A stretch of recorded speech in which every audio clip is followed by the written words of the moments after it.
সন্তানের স্বীকৃতি পেতে লাইভে এসে কথা বললেন শবনম ইয়াসমিন বুবলি। কারণ আমি যখন তার ভালো ফেসটা দেখি আমি তো তখন আবার ওইটা বিশ্বাস করে ফেলি যে কেন এরকম হচ্ছে আমার সাথে, কেন এই ধরনের গেম। আসসালামু আলাইকুম। কর্দমাক্ত সম্পর্ক, সুখীর সংসার ভাঙা আর ছেলের স্বীকৃতি নিয়ে চলছে একের পর এক নাটক। এবার ছেলে নয়, এবার আবারও মেয়ে সন্তানের জন্য নাটক শুরু হয়েছে শবনম ইয়াসমিন বুবলির। অবশেষে নীরবতা ভেঙে লাইভে এসে শবনম বুবলি তার নেট দুনিয়ার এখন ভাইরাল। কোটি ভক্তের চোখে পানি। আবার কেউ কেউ বলছে এটা কি নাটক নাকি বাস্তব। চলুন দেখা যাক। আসল শাকিব খানকে বিয়ের রিজনটা আমার কখনোই ওই স্টারডম আমি নিব বা এরকম কিছু ছিল, এটার প্রশ্নই ওঠে না। তো কি যা দেখলে একসাথে বিশ্লেষণ করতে হবে। আজকের ভিডিওতে জানাবো সন্তানের স্বীকৃতি নিয়ে বুবলির লাইভে কি ঘটেছিল এবং কি বললেন তিনি, আর পেছনে আসল গল্পটা আসলে কি। একটু পেছনে ফিরে যায় 2018 সালে ঢাকায় সিনেমার জনপ্রিয় জুটি শাকিব খান ও শবনম ইয়াসমিন বুবলি দীর্ঘদিন সম্পর্ক। 2019 সালে গোপনে তাদের বিয়ে হয় বলে গুঞ্জন ছড়ায়, কিন্তু সংসারটা বেশি দিন টেকেনি। 2021 সালে শাকিব খান ঘোষণা দেন তিনি আর বুবলির সাথে সংসার করছেন না। তারপর থেকে শুরু হয় আইনি জট। বুবলি দাবি করেন শাকিবেই তার স্বামী আর শাকিবের ছেলে শেহজাদ খান তার সন্তান, কিন্তু শাকিব খান বারবার অস্বীকার করেছেন। এর মধ্যে বুবলি ছেলের জন্য ভরণ পোষণ চেয়ে আদালতে মামলা করেন। দেখুন, তার সাথে যখন আমার মুভি স্টার্ট হয় 2016 সালে, ফার্স্ট ফিল্ম থেকে আমি জানি হি ইজ সিঙ্গেল। সেই ইমপ্রেশনটাই কিন্তু সে দিয়েছে, সে সিঙ্গেল। যারা একদম কাছের মানুষ ছাড়া বাংলাদেশের 17 কোটি 18 কোটি মানুষ কি জানতো যে সে ম্যারিড, তার বাচ্চা আছে। শাকিব খান অবশ্য বলেছেন মামলা নিষ্পত্তি হোক আদালতেই। সম্প্রতি হাইকোর্টে বুবলি তার ছেলের স্বীকৃতি চেয়ে রিট করেন।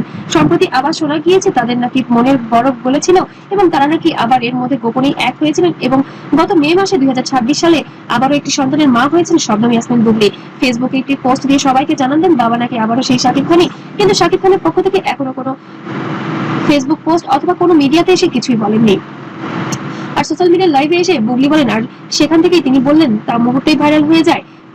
লাইভটা ছিল প্রায় আধা ঘন্টার। চোখে পানি, কণ্ঠে বুক ফাটা কান্না। বুবলি প্রথমেই বললেন, আমি আর চুপ থাকতে পারছি না, আমার ছেলের মুখের দিকে তাকিয়ে খুব কষ্ট হয়। আমি একা মা, কিন্তু ছেলে যে সমাজে মুখ দেখাতে পারি না। আমার মেয়ে সন্তান, এর ভবিষ্যৎ কি হবে। আমার মেয়ে তো অনেক শান্ত ছিল। একটা কথা বলবো, আমার নাতির প্রতি যেন সে সবসময় কেয়ারফুলি থাকে এবং আমার নাতির জন্য আপনারা। এরপর তিনি কি বললেন জানেন? তিনি সরাসরি শাকিব খানকে উদ্দেশ্য করে বললেন, আমি আপনার কাছে টাকা চাইনি, আমি আমার ছেলে এবং মেয়ের নাম চাই। আপনার নাম দিয়ে সে বড় হচ্ছে, কিন্তু আনুষ্ঠানিকভাবে আপনি তাকে স্বীকৃতি করছেন না কেন?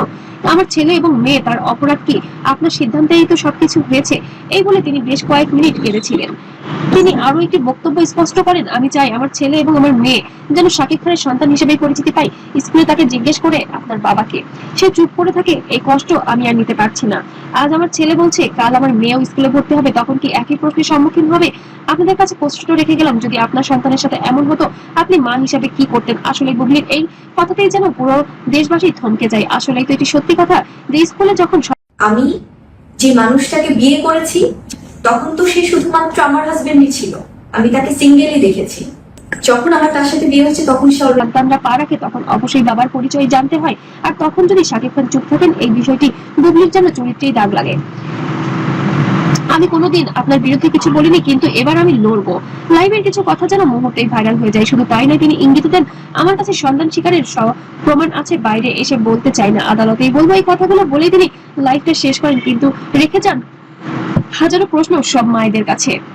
বুবলির এই লাইভের পর সামাজিক যোগাযোগ মাধ্যমে যারা যুদ্ধক্ষেত্র একদল নটিজেন বুবলির পক্ষে, তারা লিখছেন একজন মায়ের কান্না মিথ্যা হতে পারে না। শাকিব খানের উচিত সন্তানকে স্বীকার করার আরেকটি বড় অংশ মনে করেছেন এটা বুবলির চাপ সৃষ্টির কৌশল। মন্তব্যে অনেকেই বলছেন আদালতে প্রমাণ পাওয়ার লাইভে কেঁদে লাভ কি? আবার অনেকেই প্রশ্ন তুলেছেন, যদি সত্যি বুবলির ছেলে শাকিবের হয় তাহলে বিয়ের প্রমাণটাই বা কোথায়? এদিকে আইনি বিশেষজ্ঞের মতামতে বাংলাদেশ আইন অনুযায়ী ডিভোর্স, তখন শুধু সেই সিঙ্গেল ছিলেন, তখন তো আশেপাশে কোনো কিছু আমি দেখিনি, আর দেখলেও তো আমার প্রশ্নই ওঠে না সেই জায়গাটাতে যাওয়ার। কোনো পুরুষ যদি অবিবাহিত অবস্থায় সন্তানের জন্ম দেয়, তবে সে সন্তানের পিতা স্বীকৃতি ছাড়া সামাজিকভাবে বঞ্চিত হয়। কিন্তু বুবলি যদি প্রমাণ করতে পারেন সাকিবের সাথে তার বিয়ে হয়েছে বা সাকিবের ছেলের বাবা বা মেয়ের বাবা, তাহলে আদালতের নির্দেশে ডিএনএ টেস্টও হতে পারে।